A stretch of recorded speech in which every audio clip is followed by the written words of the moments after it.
My name is John Barth, and we're at Thermal Ranch. We do all kinds of hunting and shooting on the ranch for small groups. We like to do a lot of instruction and one-on-one, but the main thing is we hunt wild pigs, exotics, whitetail, turkey. We do a lot of thermal, but we try to recreate a classic South Texas hunting experience. And we do a couple things a little bit different. We like to go low volume. And we found these thermal scopes about 4 or 5 years ago at the start of COVID as kind of a hobby when we had more ranch time. One thing led to another, and it's kind of opened up a new world of hunting to us. And we've gone from being classic deer hunters and pig hunters daytime to stay up all night, night owls, predator hunting, and we've kind of incorporated it. Our scopes are in for the thermals are a all-around tool day and night. We use them daytime glass, nighttime glass. But the ranch in general, it's kind of a pet project. I booked African safaris and hosted trips in Africa for 25 years. In COVID, that hit a screaming halt when everybody was banned from traveling, and I had a couple close friends and clients who wanted to do stuff with their families, and we kind of always kept this as a family place. And my kids are kind of aging up and we're off in college, and this place was pretty quiet, so we tried to figure out what would make a destination that would give people something fun to do, a little bit different than your typical Texas hunts. We only have one party at a time. We only do one hunt a month. We rest the ranch for three solid weeks between hunts, so everybody's hunting here like it's a fresh hunt. It's a very harsh country. Everything's got thorns.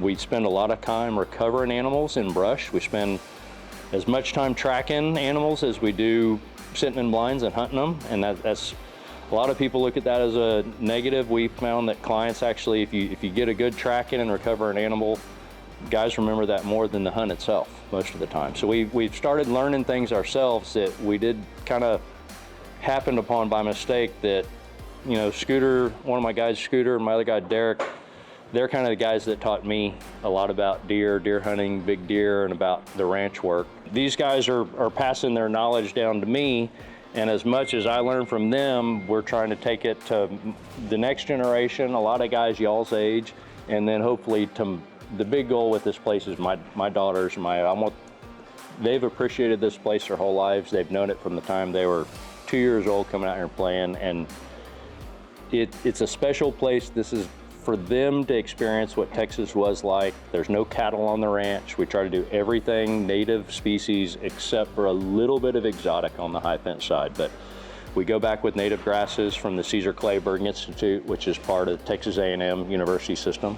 We have wildlife manager who comes out. We work with him.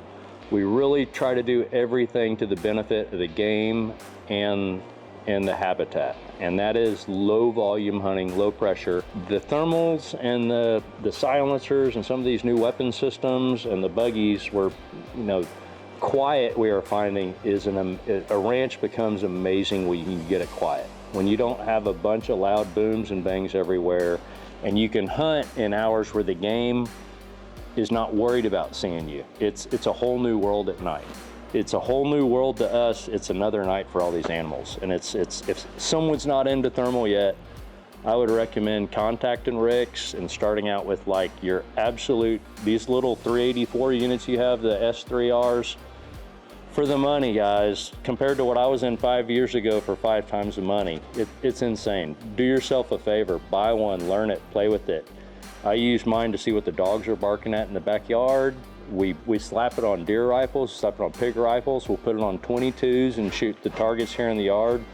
But it's a whole new world, and unless it's illegal in your state, you probably need to petition your politicians, but go get yourself a thermal. Rick's is great. There's a lot of great guys out there, but the Rick's team is really behind it all and does a good job, and I'm very impressed with it, and I think it's a good match for Thermal Ranch. We've had a lot of one-on-one clients and groups who are coming out just to do a lot of pigs, and they just want to shoot. And that's kind of not really our deal. If you want to do that, we recommend you call some of the guys in the rice paddies in Houston, some of the East Texas guys that go out and just blast. We try to really focus on big trophy pigs, and we do our pig hunts like we do a deer hunt.